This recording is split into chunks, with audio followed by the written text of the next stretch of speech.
अथ चतुर्थोऽध्यायः। सूत जी महाराज कहते हैं, वैश्य ने मंगलाचार करके यात्रा आरंभ किया, अपने नगर को चला। थोड़ी दूर निकलने पर दंडी वेशधारी भगवान सत्यनारायण के मन में जिज्ञासा हुई। भगवान को लगा एक बार इसकी परीक्षा पुनः करूं, और उससे पूछा, हे साधु वैश्य, तेरी नौका में क्या भरा हुआ है? उसने कहा, तुम मुझसे धन लेना चाहते हो क्या?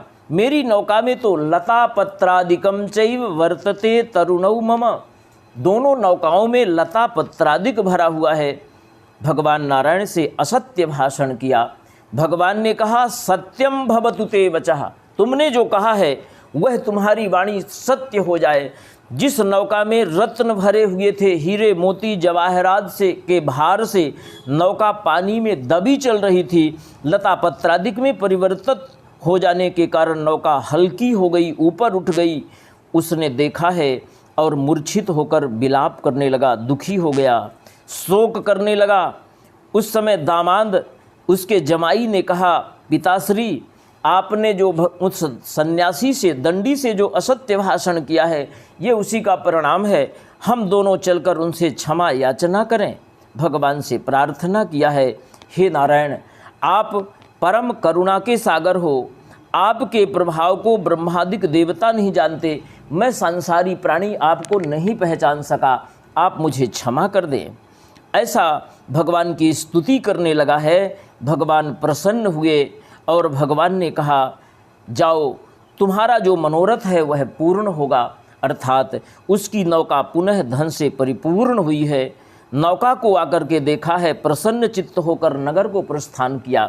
नगर से बाहर अपनी नौका को ठहराकर दूत के माध्यम से संदेश भेजा। उस समय दोनों माँ बेटी लीलावती और कलावती भगवान की प्रसन्न चित्त से पूजन कर रही थी। दूत ने संदेशा बताया, आपके पति और दामाद नगर के बाहर आ चुके हैं। लीलावती ने भगवान की पूजा संपन्न किया।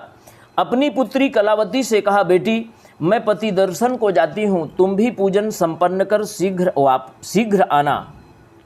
लीलावती चली गई। कलावती ने पूजन तो संपन्न किया, किंतु उत्सुकतावश, शीघ्रतावश प्रसाद लेना भूल गई। और जब वहाँ उपस्थित हुई है, उस समय उसका पति नौका के सहित अदृश्य हो गया, दिखाई नहीं दिया। उसने रुदन करना प्रारंभ किया, विलाप करने लगी।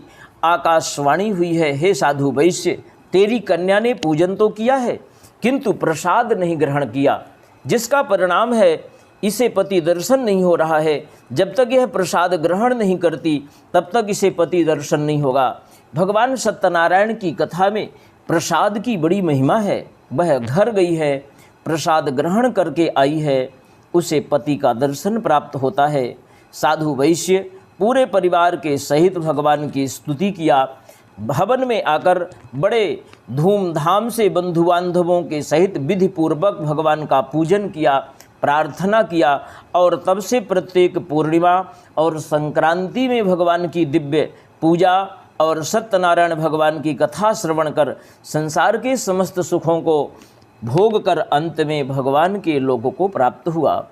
श्री स्कंद पुराणे रेवाखंडे सत्यनारायण व्रत कथायां चतुर्थोऽध्यायः। श्री सत्यनारायण भगवान की जय। श्री विष्णु भगवान